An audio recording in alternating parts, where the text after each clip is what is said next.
I know that you are generally aware of the fact that we would like to stimulate a confederation of clubs like this one. Not that we can't manage by ourselves. As you all know, we've done marvelously well, and we're so very lucky to have a dynamo like Don here to lead us and do most of the dirty work. But at the same time, if we could stimulate clubs all over the country, it would be very useful. We could exchange programs. We'd sometimes perhaps exchange speakers. We could call attention to kinds of material that are interesting and significant on that period. I think we could do a great deal. Now, I'm a member of the American Committee on the History of World War II. We meet every year at the American Historical Association Convention, this year in San Francisco. And I went there with the intention, and I'd announced to the secretary before, that I wanted to enlist their support for this kind of thing. May I say that they very definitely and apparently unanimously and enthusiastically endorsed the idea by a vote, and that will be announced in the next bulletin or newsletter of the committee.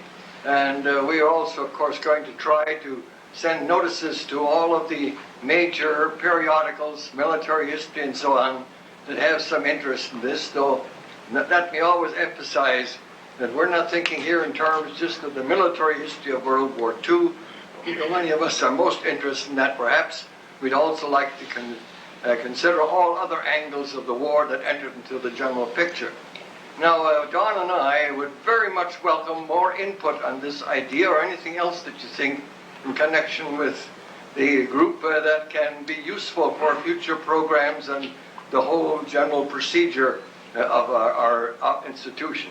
So please tell him or me anything that comes to your mind. We especially are very eager to enlist younger people. We're just delighted to have so many veterans who are interested, but I wish they could stimulate their sons and their grandsons and granddaughters to come here too, because that's the generation that'll have to carry on after a while.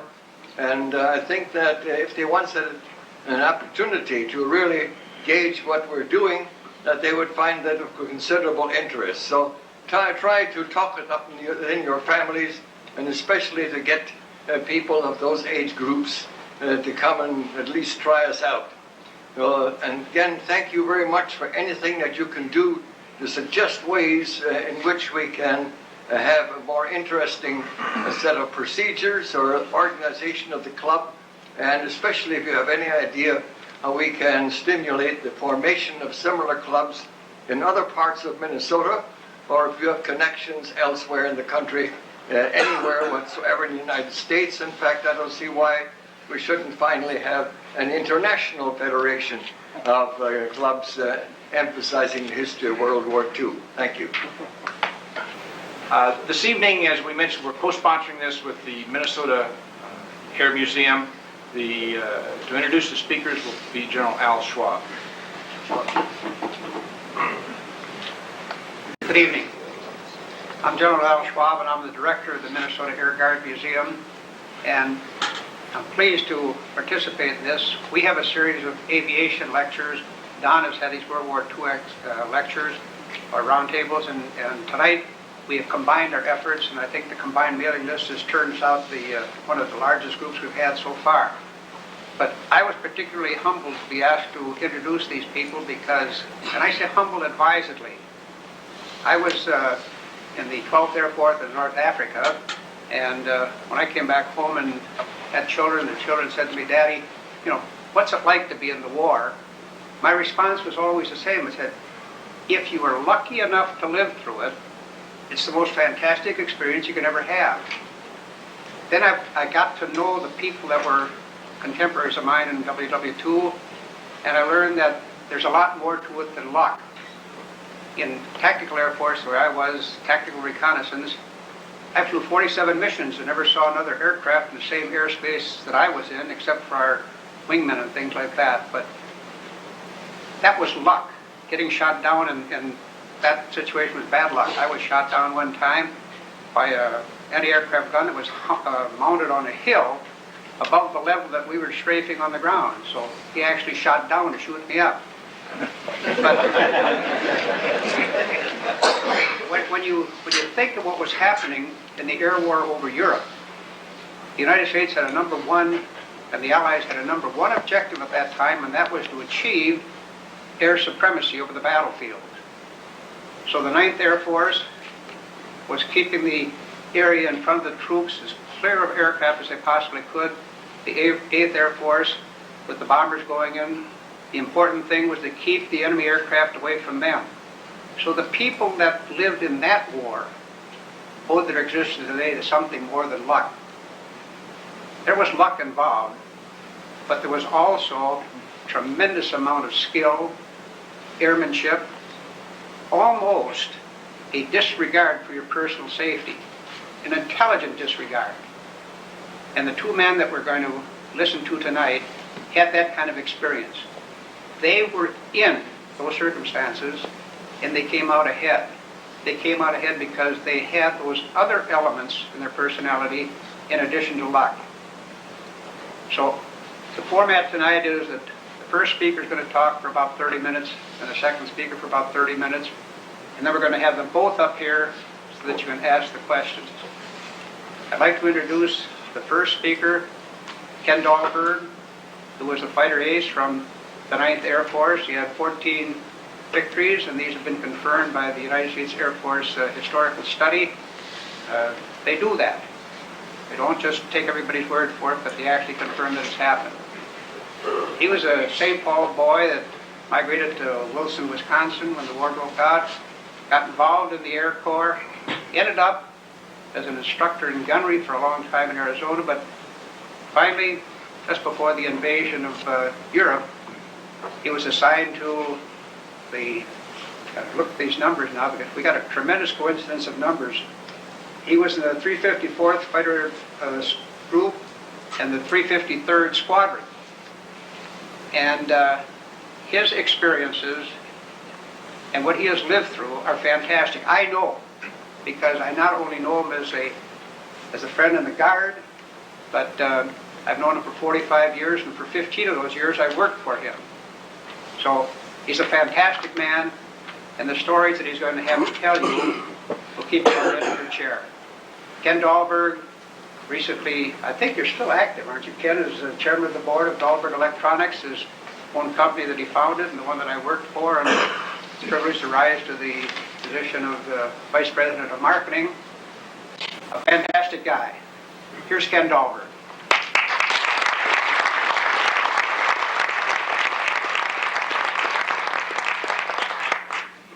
Al, you haven't changed a bit. You're always overselling when you're the company.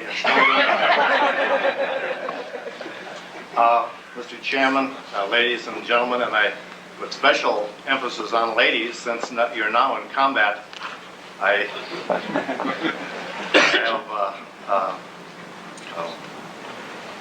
an increased amount of respect. I know that they're arguing whether you should be there or not, but I think you should be there. That's what I tell my wife.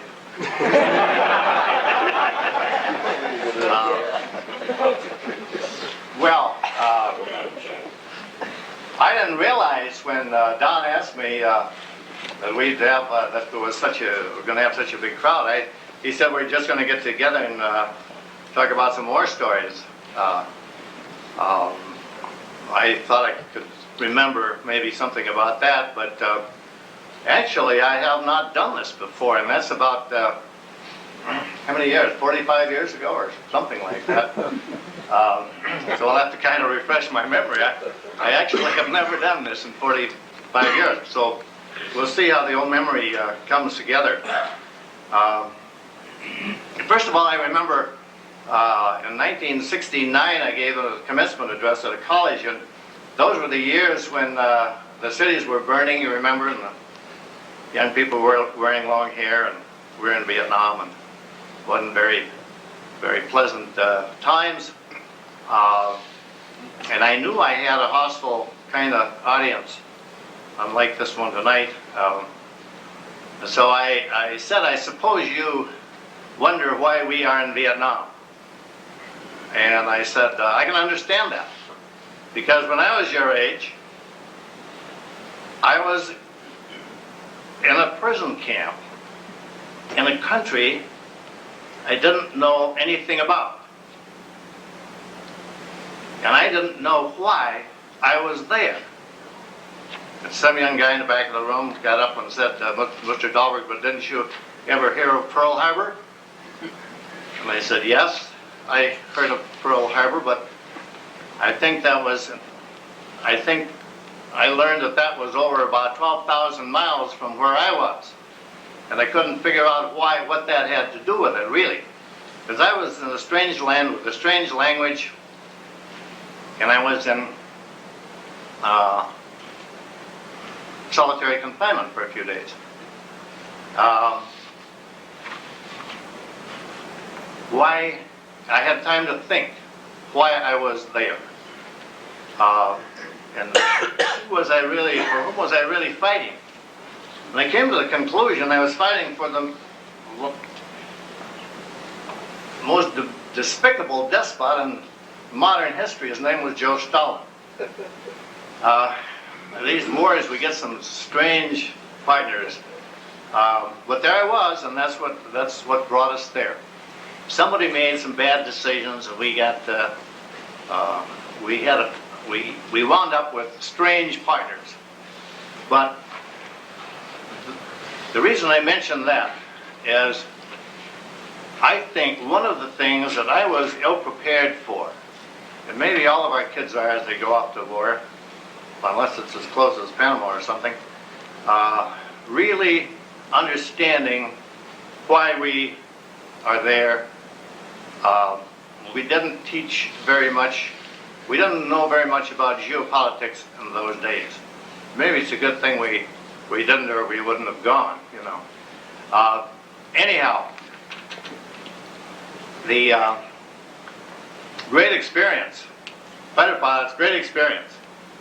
I was drafted, like so many people. Didn't like carrying that 50-pound pack, digging holes in trenches and filling them up again. Wasn't very much fun. And I lucked out. You have to have a little luck, Al. I did luck out. They needed young pilots so badly in those days, almost anybody could get in. There was a 2-year college requirement, or take an equivalency test. I did not have the college. Took the equivalency test. I lucked out. I got in. I also didn't think I was lucky at the time because I instructed for a couple of years, basically in aerial gunnery, and that was to serve me well when I did get into combat. Flew the first mission on D-Day. Incredible sight. Strange countries, strange lands, strange. Everything's strange. And now it's for real. We weren't shooting at targets. We were shooting at the real thing.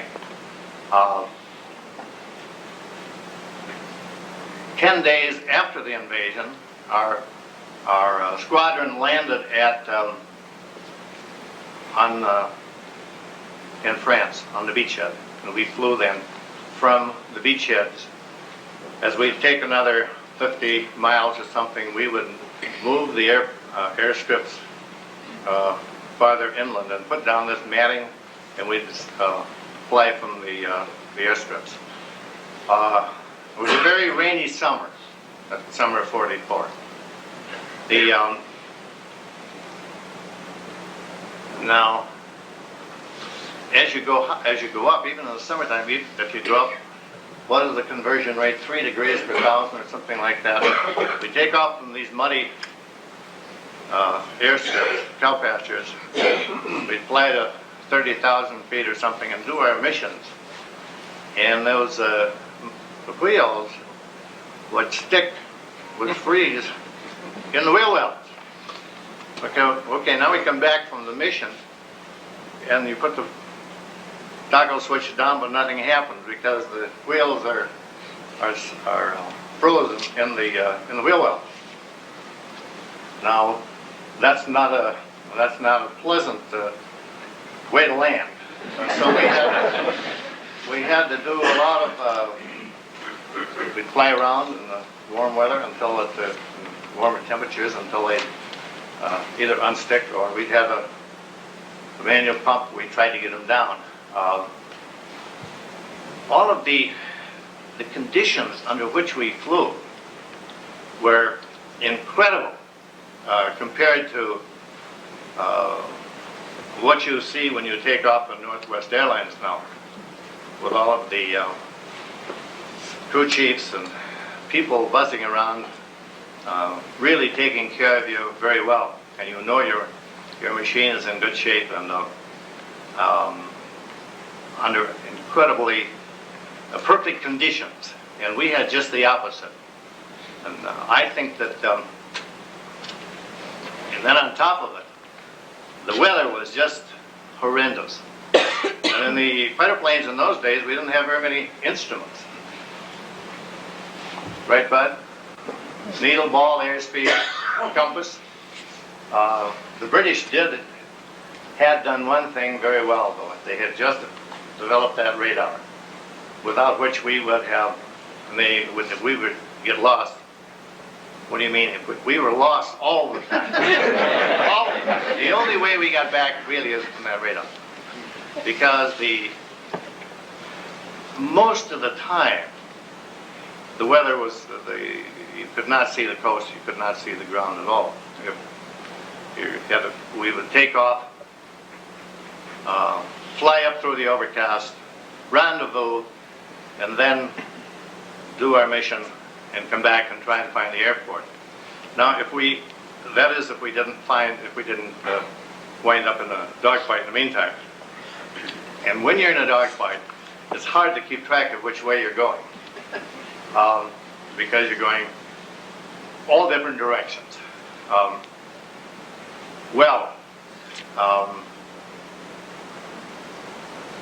was attached to the 9th Air Force, and the mission of the 9th Air Force was to fly top cover for Patton's Third Army.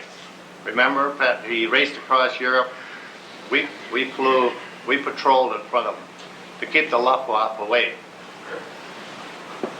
We would take off with maybe 2 500-pound bombs, and we would do a dive bombing mission to maximize the mission.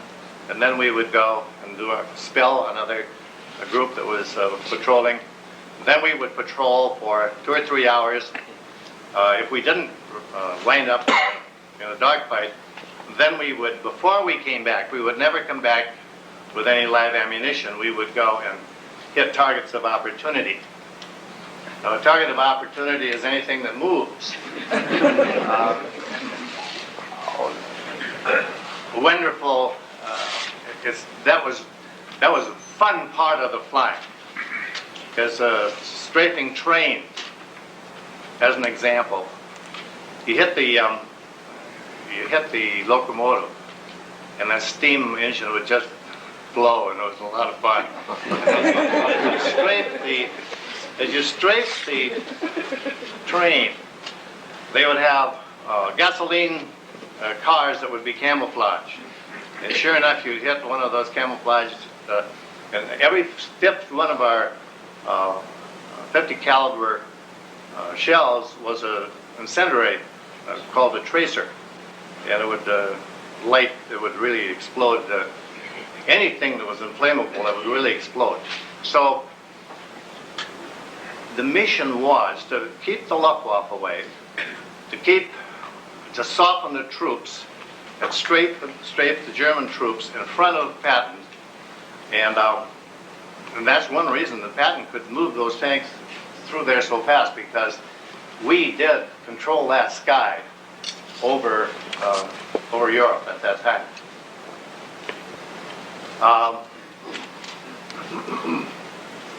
I had an interesting but very short experience.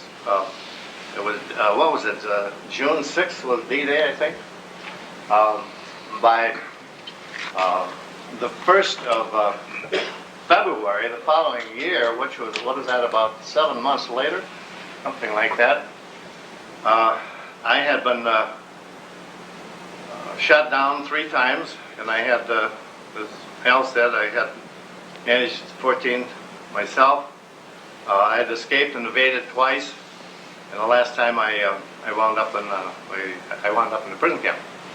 But I have to tell you a funny story about the first time I went down. I was in combat. I had shot down 4 109s that day, and I was going for the 5th one because that was what we all wanted to do. We wanted to get 5 in one day. That was really what we were after. It's like Millard getting 5 sacks or something. I don't know. Anyhow, that was what we were going after. And I got a little careless and I got shot down myself. I landed in the, this was about 20, 30 miles southwest of Paris, at a beautiful estate, nice chateau. And as I came down, as I landed in the parachute, a very beautiful gal, about maybe 5, 10 years older than I was, said, "Are you an American pilot?" And I said, "Yes," because there was a big battle there, and about 6 or 8 airplanes had been shot down in that vicinity. And she didn't know whether I was a German or. And I said, "Yes, I'm American." She said, "Go down and hide in the bulrushes because there are Germans all over the place here," which I did. And there were Germans that did see me, the ground troops. So I,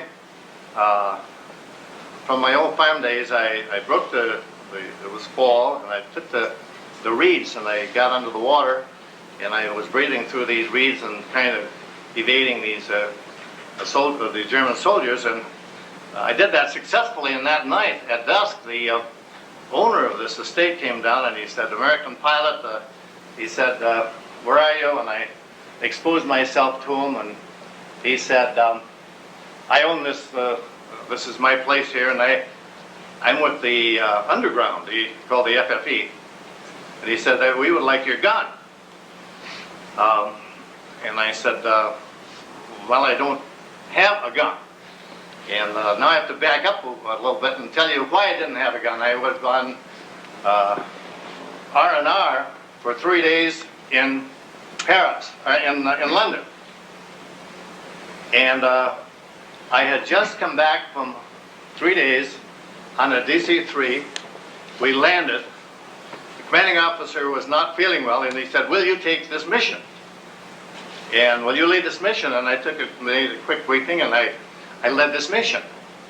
And I didn't take time to put on my mission clothes.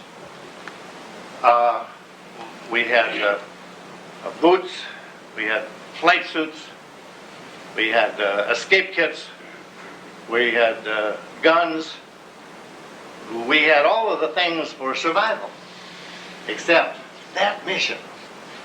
I didn't take time to do it because of the reasons I just told you, and I was in my suntans. Low cuts, short sleeves, and there it was, and that's the mission to get shot down. And he said, "You don't have it?" And I said, "No, I don't." And I told him that, I said, "It's a long story, but I don't have a gun." Well, anyhow, I'm going to make this very short in saying that now the story moves up till, I must tell you first that they brought me some food, and he said, "Take your shirt off, and I will have my maid dry your shirt out, and I'll bring it back in the morning. And here's a trench coat, and you stay down here because there are Germans all around."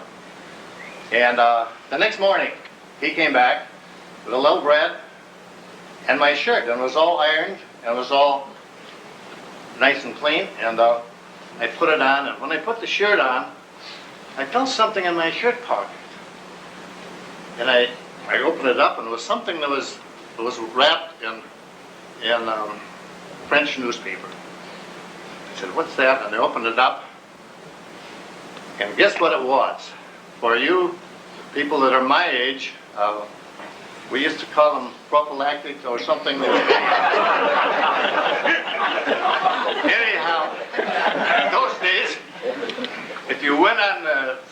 went on a 3-day R&I, you got 3 of these things automatically, whether you wanted them or not. Being a good Lutheran, mine were still in my pocket.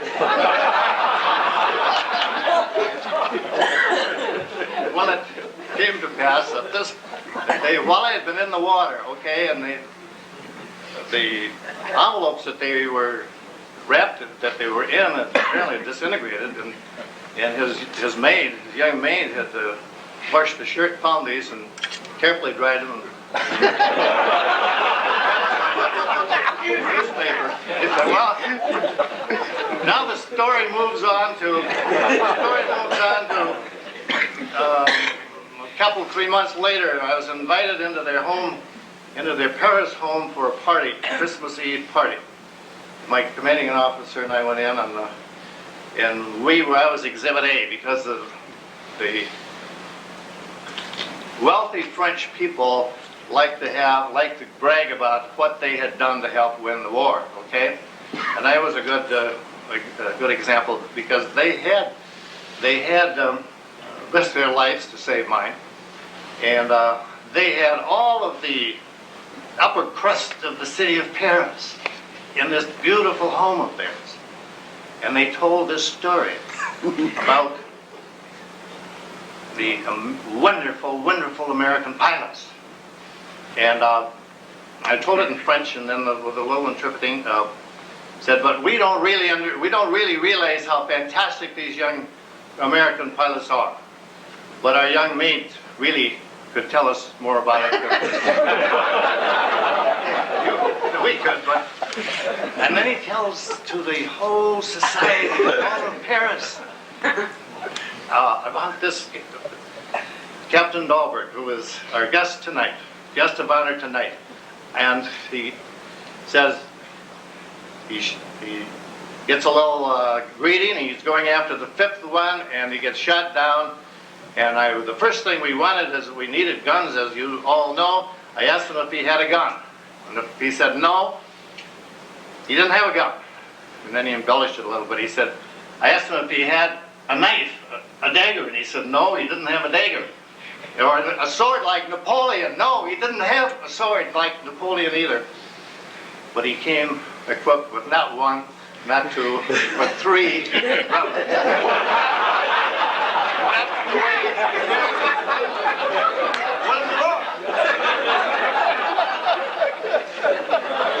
That's not really the way we won the war, but it's one of the stories that's really truth being stranger than fiction. You couldn't imagine anything like this.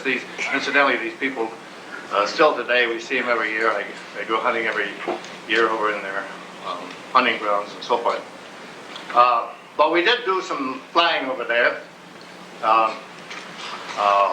In the process of, we did do some hunting. In the process of these missions, I guess the most of them, we shot these airplanes down in all different ways. Some high altitude, some on the ground, some next to the ground, some taking off, some landing. But mostly they were real air-to-air combat. And when you think about read about most of the fighter pilots, most of them were really air-to-air combat. And you got to hang in there. And the reason that I think that the guys were really pretty good is that we just absolutely were taught to. It's that last second, whoever gives up, whoever will hang in there, will win. And it's just kind of like water skiing. You know how hard it was to get up on the water skis that first time? And if you just know enough to hang on, that last second is when you get up, and once you get up, you're fine. And that's so it is with that when you're in that tight turn. And whoever gives up and lets loose, he's a goner. One of the most probably interesting battles that I had was the Goring Yellow Nose Squadron. They were Foch Wolf 190s. we were considerably outnumbered. 4 of us were fighting with about 20 of those guys, and they were really seasoned pilots and a good airplane. And we started going in circles about 20,000 feet, and tight turns, pulling, I don't know, 5, 6 Gs right at the point of blackout all the way down. And finally, I got my guy right before, right at treetops. And that's how long you really had to hang in there if you want to come back. The second time I was shot down was in the Battle of the Bulge, flak. I was too low to bail out, so I had to crash land. A tank picked me up in the enemy territory, fetched me out. The third time, flak got me. I thought we were over friendly territory. We had finished the mission, and I got hit by an 88 millimeter, 10,000 feet. My plane was totally blown to pieces, and I was unconscious. I have a vague memory of experiencing this airplane exploding, but I don't know how I did it. I think it's my imagination. Because when I regained consciousness, I was not more than 2 or 3 foot, 100 feet above the ground and pulled the ripcord by training, I guess. And I just had just barely one more second, and it would have been too late.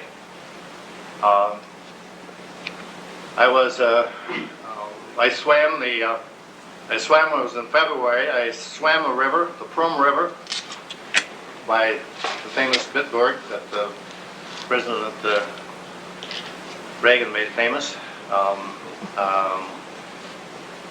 And that morning, during the evening, I was going west. I knew I was in with about 5 miles of the American troops because I could tell the artillery going back and forth. But by morning, I had made a circle, and I was right back at the river again. And I was wounded, and I was still bleeding, so I had to try to get out, expose myself during the daytime, and I then was caught. And a guard was taking me, walking from wherever I was. We were going over to a collecting point near Nuremberg, and I recall that's the only time I was really in hand-to-hand combat, and otherwise pilots didn't get into much of that kind of warfare. But this young guard was walking me over to a collecting point where other POWs were, and we said, let's sit down and rest a while. And as he sat down, I took a chance and let him have it. And then I took his gun and hit him with the gun stock. And then I ran into the little town, and I was lucky. I found a French car, a Citroën. And I had driven one of those in France, so I knew it. And it had some Red Cross markings on it. And would you believe the key was in it? And I took this and drove this car, and there was a little siren on it. And I drove it towards the American lines, and I got almost there, the last stop, and they let me right through. And the last post, the guard post, they didn't put the big log out of the way. They challenged me, and I tried to get through it, and I couldn't, and I wrecked the car, and I left some teeth. The only thing I left in Germany was some teeth on that one. I was then taken into custody. Then we had a forced march from Nuremberg to Munich, where I spent the rest of the war in the prison camp. My only observation would be that it was tough to have when they took my new jacket away.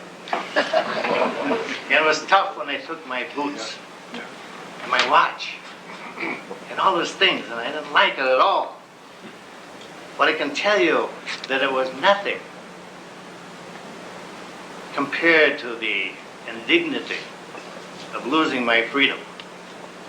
That's something that I've pondered for more in the last 45 years than anything else, is the incredible feeling of losing your freedom. It's indescribable. At least I've not been able to. Not knowing what the next minute holds for you.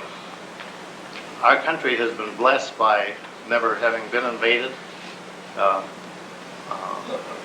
Not since the very early days, in the founding days. And I think we probably have not done a very good job in our educational processes of teaching and acknowledging what that freedom really means. Well, having said all that, my observation is that's the last good war we had, and I don't believe in reincarnation, but if there is such a thing, I want to come back as a fighter pilot. Thank you.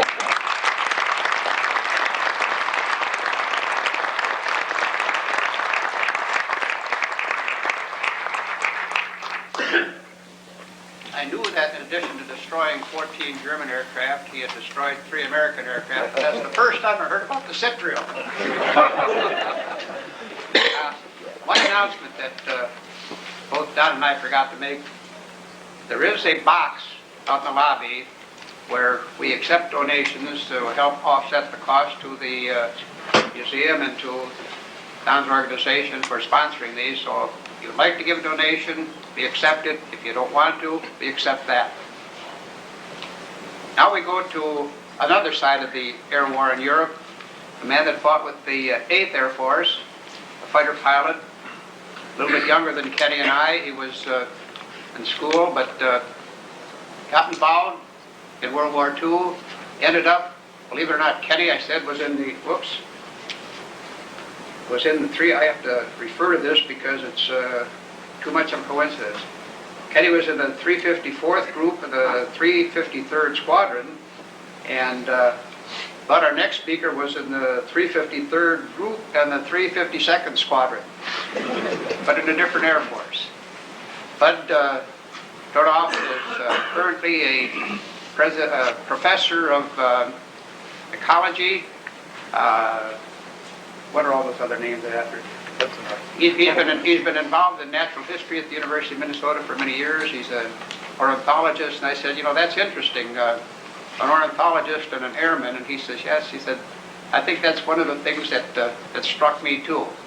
But Bud had 5 victories with the 8th Air Force, and I'd like to call on him at this time to give you his experience. And then, when he's finished, we'll take just a short break and then entertain questions. Bud?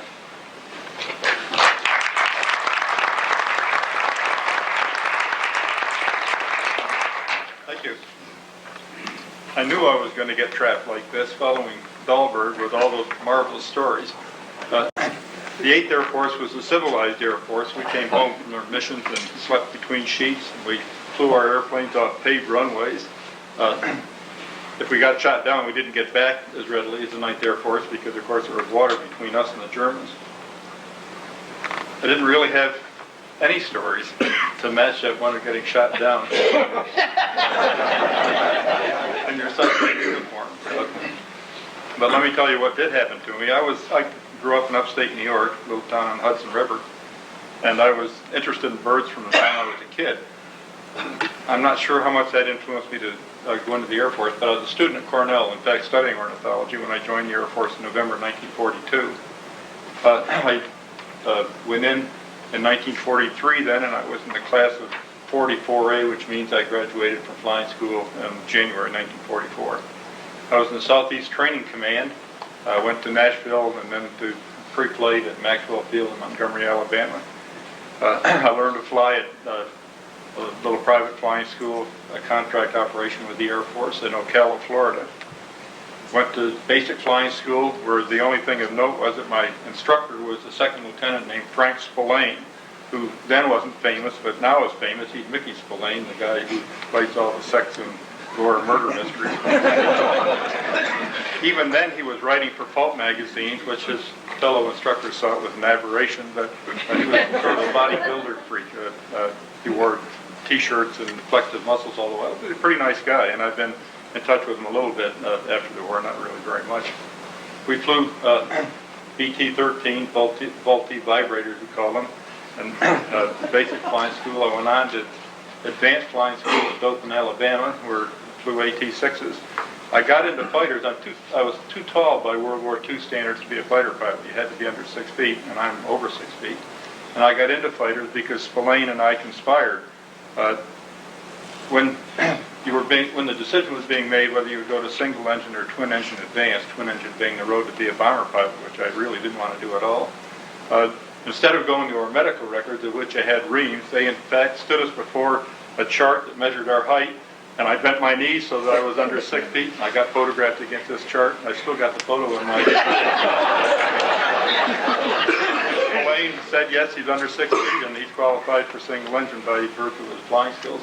So I went on to single engine. Nobody ever checked again. And it turned out it doesn't matter. The only airplane the United States had that a tall person couldn't fit in was a P-39, which we didn't dare fly anyway. We gave them all to the Russians. So P-47s and P-51s were perfectly all right. The most outstanding event I remember from flying school involved advanced flying training, where at Dothan, Alabama, you fly AT-6s, which are marvelous airplanes, easy to fly, easy to land. But a feature, at least of the training program in the Southeast, was that in advanced flying school, if you're going to be a fighter pilot, you got 10 hours of flying time in P-40s. The P-40 was the one the Flying Tigers had that looked so good with the shark's teeth painted on the snout. We had half a dozen P-40s on the flight line, and everybody in the latter stages of their advanced flight training got to check out in the P-40. Now, there were no two-seaters. You got dual instruction and everything else was flown up to there, but when it came time to fly the P-40, there were no two-seaters. You simply got in and learned the cockpit, and they told you what to do, and ultimately you went out and you had to do it. And we've been flying nothing but radial engine planes, where the front of the airplane was about that far in front of you when you sat in the cockpit. And we got in the P-40, the nose looked like it was about 15 feet long, this great long inline engine in front. And I remember the first time I took one off, I got off the ground and I was just stunned by everything. I just could hardly believe that I was flying this thing. And I flew probably 15 miles straight away from the airfield with the wheels still down before I ever got them up. But most of us, one way or another, survived that first flight. And after 3 or 4 flights in the P-40, we all began to think we were really pretty hot. And on my 4th flight, I was flying at about 3,000 feet, 2,500 or 3,000 feet, just on a routine training mission, when I saw an AT-6 near me, and I thought, of course, I would bounce that guy and make a pass at him, so shooting him down. There was an overcast just above us.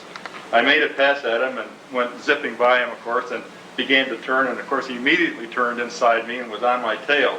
Well, I was mortified by this and thought I would get away from him, so I pulled up into the overcast, thinking I would pop through a narrow overcast. Here I am, maybe a total of 3 hours in this P-40, and I'm waiting to go up through the overcast, can't see anything, no horizon or anything. And it gets quieter and quieter, the controls get looser and looser, and finally I realized I was in big trouble. I had no idea which way was up or which way was down. The plane stalled. By itself, I guess, fell and ended up straight down. I came out of the overcast, just under 3,000 feet, pointing right straight down with the plane totally stalled out. I just got that thing pulled out of the dive down to treetop level. If it had been 50 feet lower, I would have ended up 50 feet underground. Very chastening experience. I learned a lot from it, I think. We trained in P-47s in Tennessee, Tullahoma, Tennessee, and at Galveston, Texas.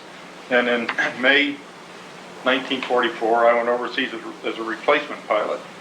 I in D-Day, when Ken was flying at D-Day, I was in a training group in the western part of England, waiting to be assigned to a P-47 group, which I was ultimately, the 353rd group, which was at Raiden, a base between Colchester and Ipswich on the east coast of England.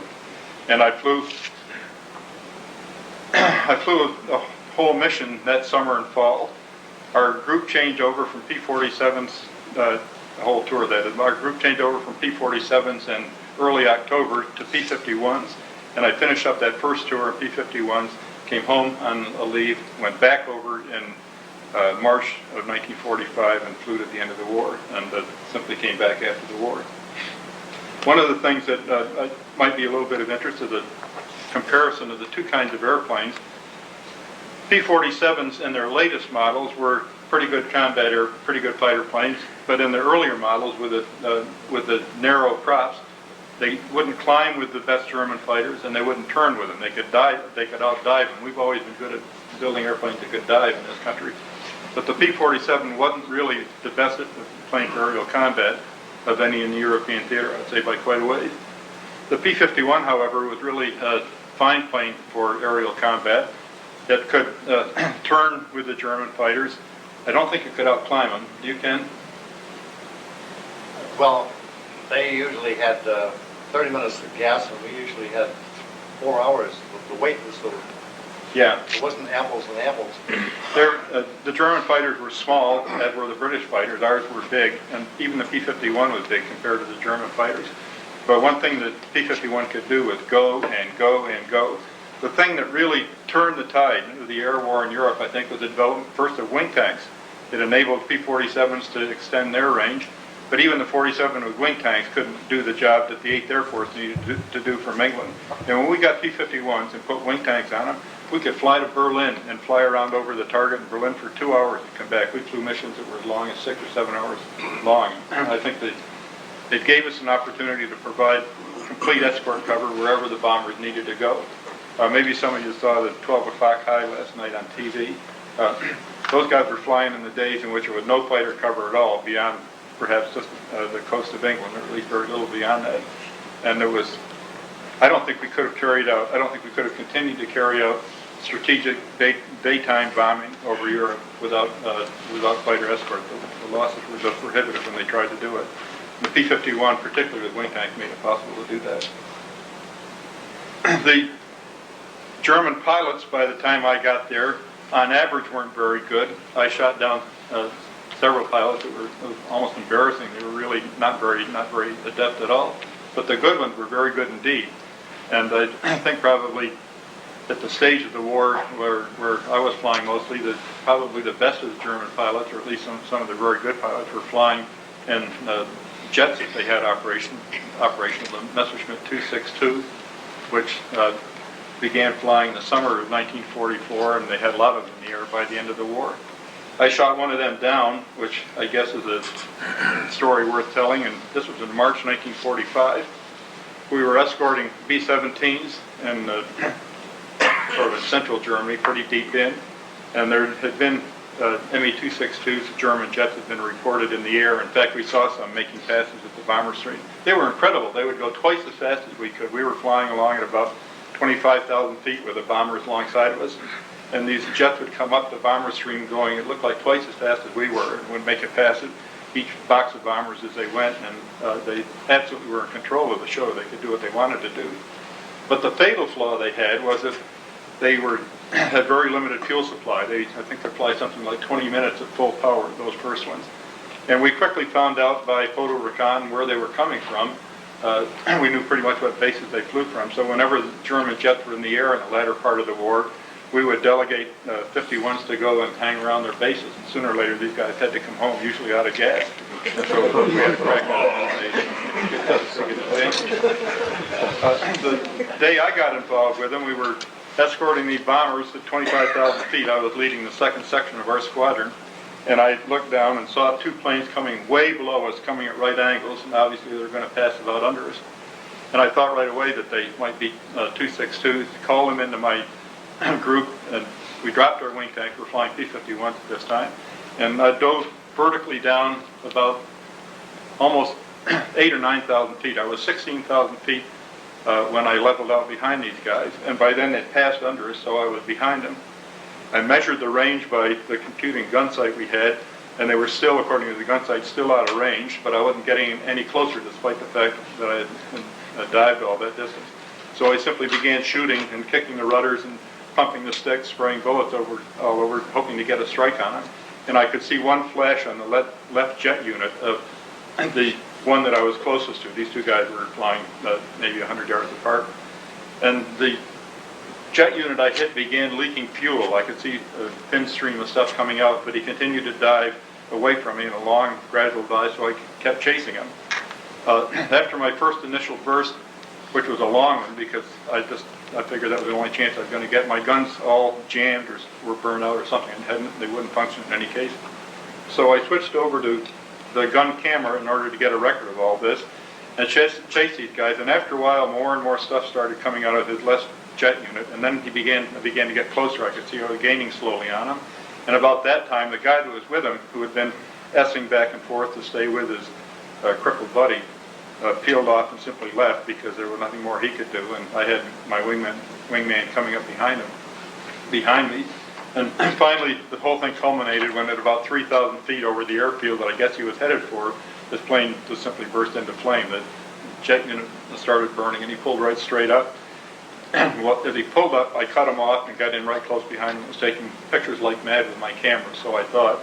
And he bailed out and went back over my plane, and this plane stalled out, turned, and spun in, and blew up with a very satisfying fire. The guy's chute never opened, and the gun camera film my camera was not functioning, so I didn't get a single shot. However, I had picture with me to corroborate it, so it wasn't a problem about getting anything proof.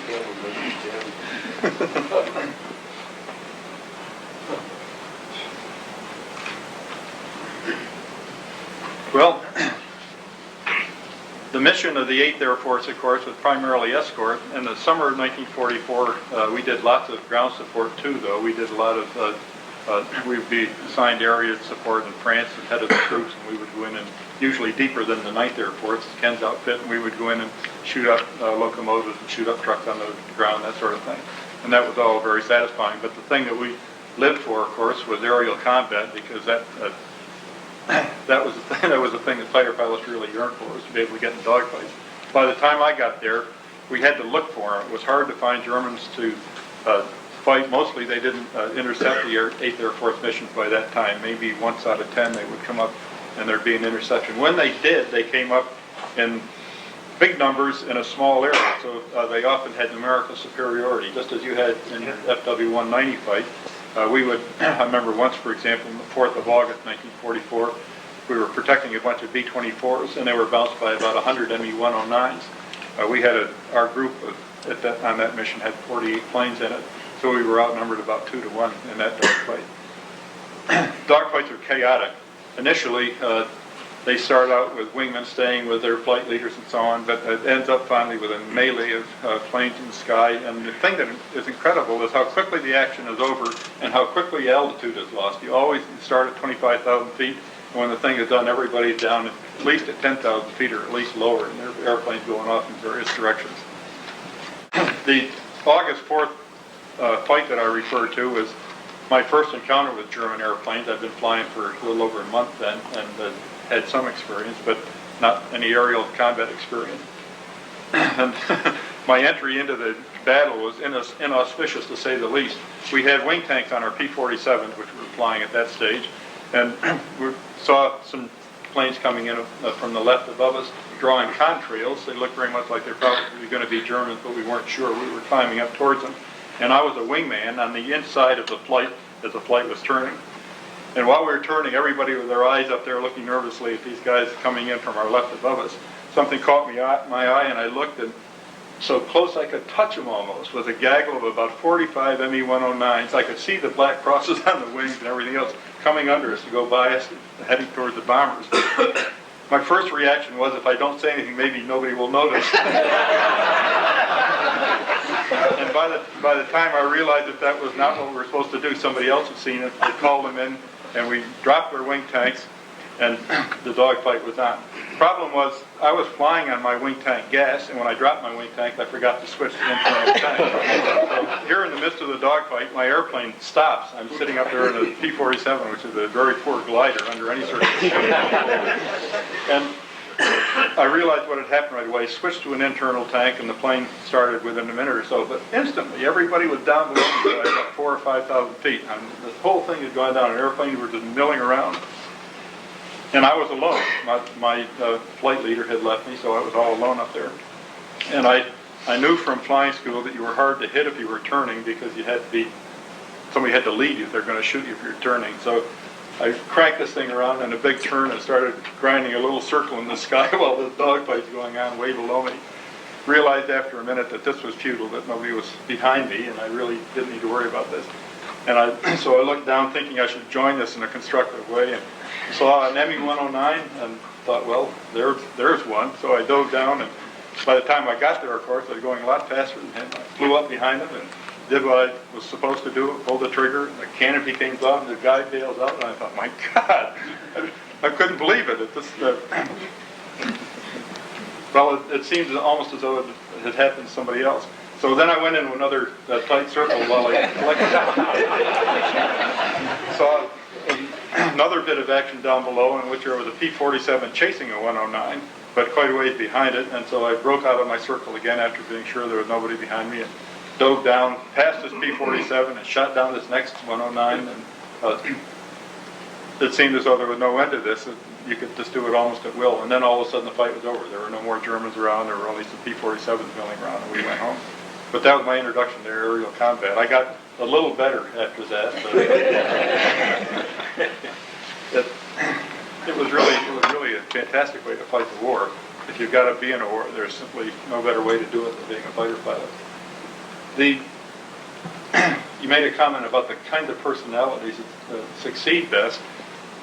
The essential ingredient is aggressiveness. You can't be cautious because that simply doesn't work. There's no doubt you have to be aggressive. But the crucial thing is you've got to be sensibly aggressive. I mean, it's easy to be so aggressive that you kill yourself.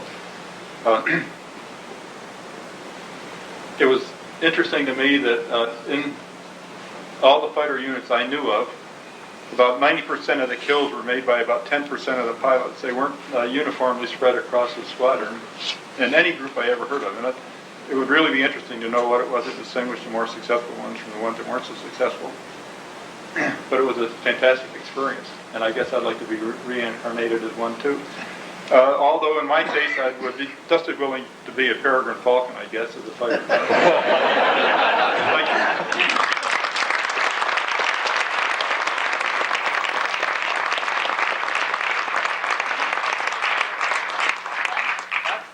Come on up here now. Let's field some questions.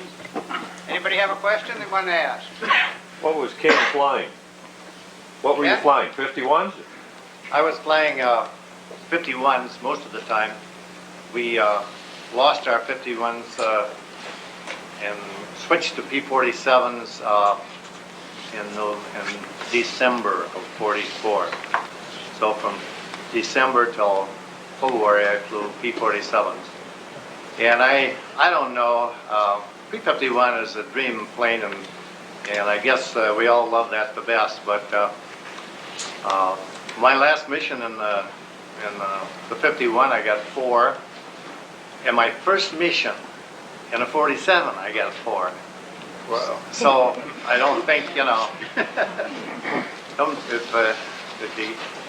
if you can find a good a target, doesn't make any difference. They're both good. Yeah, back there. I was curious, when you're scraping, like you mentioned, Ken, the trains and so on, in the films I've seen, it seems to me like after you hit something, it explodes in front of you, you almost fly through it. Is that true? Or close to it? Oh, yeah.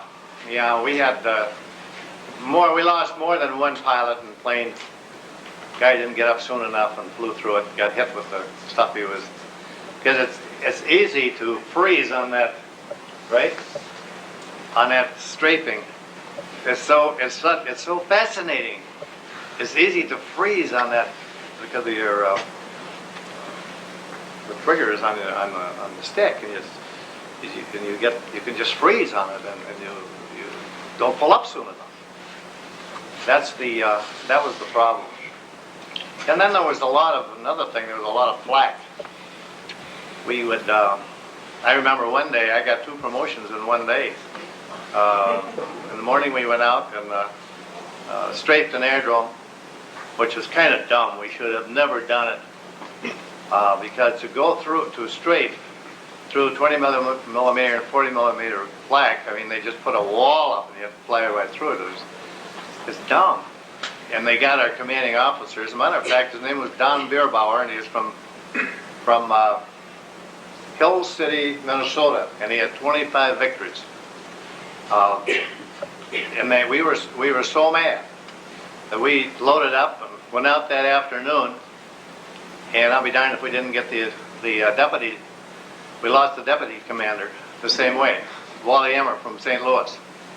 Dumb, strafing airdromes. Wouldn't have had to do that. So we did some dumb things too. How many yards did you open up? I mean, your range on your guns. What was your maximum yardage? Well, they were synchronized at 200 yards. I know exactly. That's just how far I hit a 5-iron.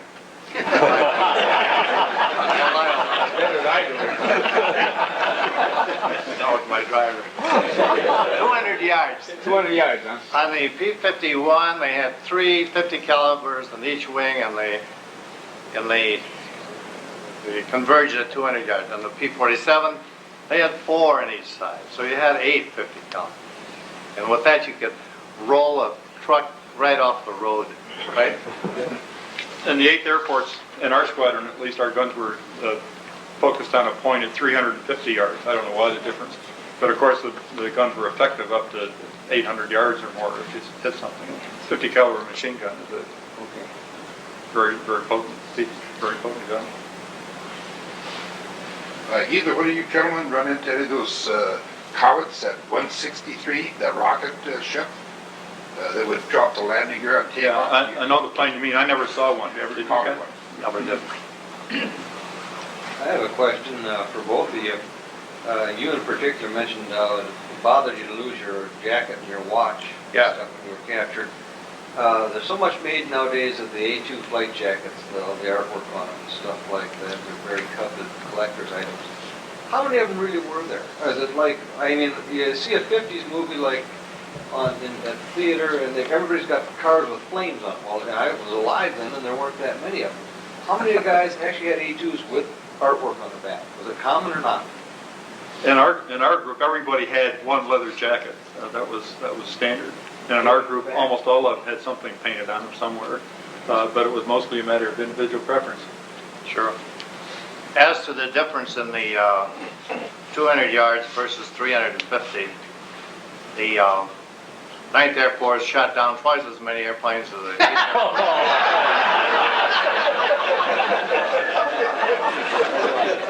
We wanted to get right in there and mix it up. We wouldn't waste any ammunition on 250 yards. That's too far. It's too. You can't hardly. It's hard to hit it at 350 yards, going 400 miles an hour. You got to get in a little closer. Between the airplane and 350 yards away, the bullets are still there.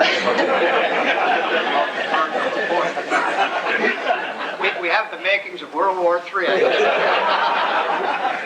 I have to correct one thing he said, though. It wasn't just the Russians that flew P-39s. I said it was in North Africa. The first 12 missions I flew was in a P-39, and I was on the American airplane. I have a question for Ken, and then a question for both of you. What was it like? Can you describe what it was like to be a prisoner? Just the treatment that you received as a prisoner. And then the second question for both of you is, I almost forgot what it was.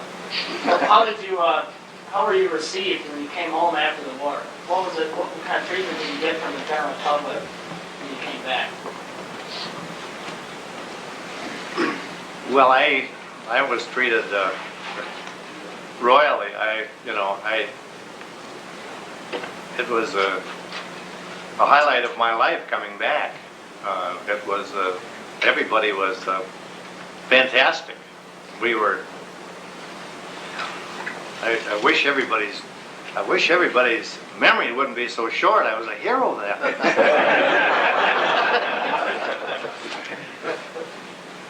And as the prison camp was the worst part of us being incarcerated, the loss of the freedom. It's the physically, yeah, our feet hurt because they took our shoes and they gave us some old I had two left-handed shoes, and that we had to bind them up to keep them on, and we walked from Nuremberg to Munich. I don't know, what is that? It's 100 and some miles, I guess. That kind of stuff, not very, and always hungry, a little hungry. Now, we were supposed to get Red Cross parcels once a week, but by that time the war was so, they didn't have any transportation to deliver them if they wanted to, or if they could have, really. So we got just a few Red Cross parcels. But an interesting thing, I did learn some things in prison camp, though. Since you brought it up, I'd like to share with you. I learned to smoke in prison camp because we got 5 of those little parcels, or 7 of those little parcels of 5 cigarettes apiece, 1 a day for a week. That was supposed to be the rations. And I used to use, when I learned economics in the prison camp too, and I used to use the cigarettes because I was a non-smoker, and I was about 27 or 8 by then, and I used to use the cigarettes as trading capital with the guards. I could get a rutabaga for a cigarette. And we used the cigarettes were money. And then I learned about another thing called inflation. All of a sudden there were not as many rutabagas, and guess what? We'd get a half of one for a cigarette. And then we'd get 2 cigarettes for a half of one. And pretty soon there were no rutabagas, and then that's total inflation. Huh? And I learned that. That was an incredible lesson. It was so simple, but it's really, it kind of stuck with me. And then I had some cigarettes left over, and I couldn't trade them for anything, so I smoked them.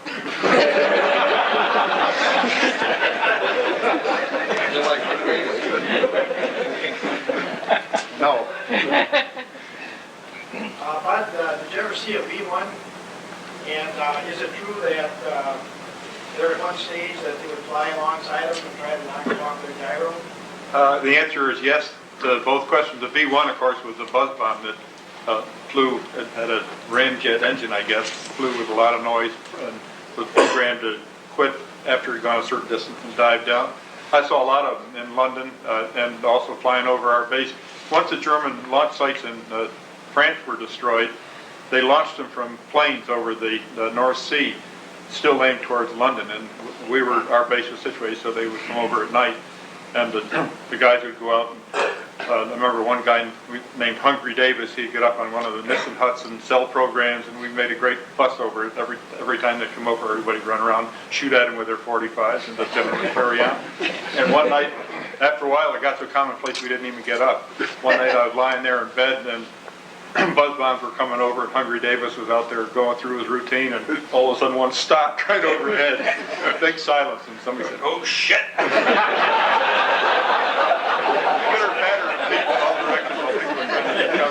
And in fact, that one landed in a tree. It didn't go off. It was one of the 2 duds. Sitting stuck in a tree. They were they had a terrific psychological effect because you could hear them come and you could see them and you wondered when they were going to quit. The V2s were the ones, of course, that the rockets that went up and came down, and you didn't hear them coming until after they hit with a bang. And they were sort of like lightning. You could be fatalistic about them because what can you do about something like that? You can't see it coming or anything. So I think they had less psychological effect, although both were terrific technological achievements, as were the German jets. I mean, we didn't have anything even remotely comparable to either those weapons or the German jets. Now, did they try to fly beside those and knock them off the gyro? Yeah, they were gyro controlled, and you could do that, but it was not really a very healthy thing. So finally, the Royal Air Force took over all the interdiction of buzz bombs, and the standard procedure, if they couldn't shoot them down with ground fire, was to shoot them from quite a ways back. But when you hit them and they blew up, there was this great cloud of junk you had to fly through. So it was hazardous, and they were fast. I can't remember exactly what their cruising speed was. They were 500 miles an hour, and P-51 was 450 straight and level at max.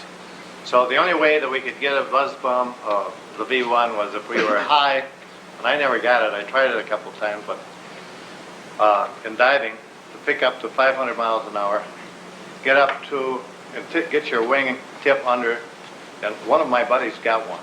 I saw him. And you lift it up, and then knock the gyro off, and it would go in.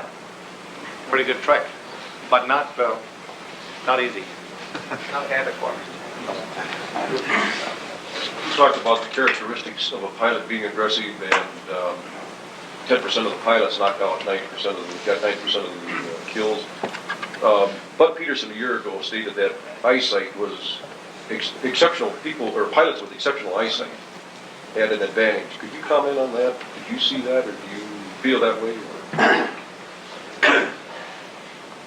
Yeager always claimed he had better eyesight than any of the other pilots around, and probably something to it. Good eyesight clearly is important, because the quicker you can be aware of what's going on, particularly if you can see it before the other guy sees you, the better off you are.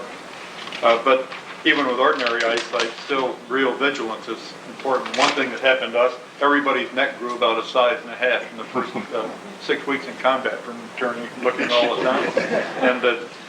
And it really is crucial to forever be looking, because you almost always get in trouble by something that you might have seen coming if you've been looking. I know Chuck Yeager very well. He was on my board of directors until recently. We used to say overseas that we didn't think his sight was so good when we saw what he sat down in the restaurant with.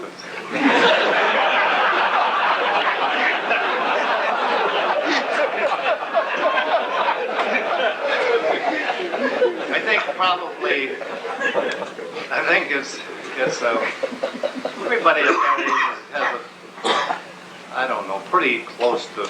You have good enough sight if you use it. I think it's the training to concentrate, to really look. Because when you first see these, if you're looking, it's like shooting ducks or something. When you first see it, it might be just a speck. And is it close enough that you have enough fuel that you're going to chase that one, or are you going to wait until you run into a bunch? So, yeah, you have to have good eyesight, or you couldn't get in the first place. You had to have 20/20 vision, and not correctable in those days. Now you can, I guess, because in the modern fighter planes they use.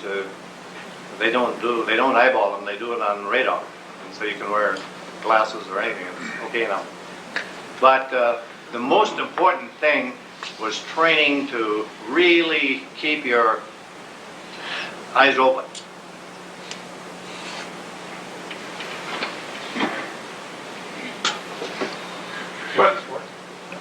One more, please. One more?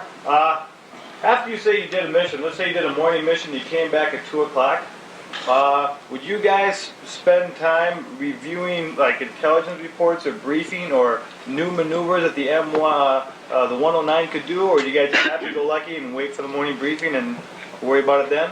No, it was standard. You were debriefed after every mission. Came in and they'd ask you what went on, take a report of the mission, and this was simply routine. And the 9th Air Force, they frequently flew multiple missions, more than one, I suppose more than 2 or 3 a day sometimes.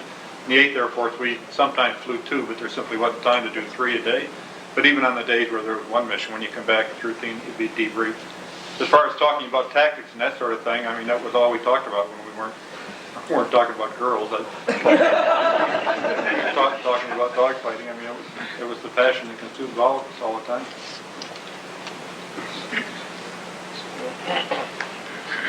Well, we thank you very much for being here. I think it was a very instructive evening. I lived through the war, and I still don't believe it when I hear what these guys did compared to what I had to do. It's a hell of an experience. Thank you very much for coming. Support for this program provided by viewers like you. Thank you. Additional support provided through the Catherine B. Anderson Fund of the St. Paul Foundation. Upcoming roundtable topics can be found at www.mn-ww2roundtable.org. Production services provided by Barrows Productions.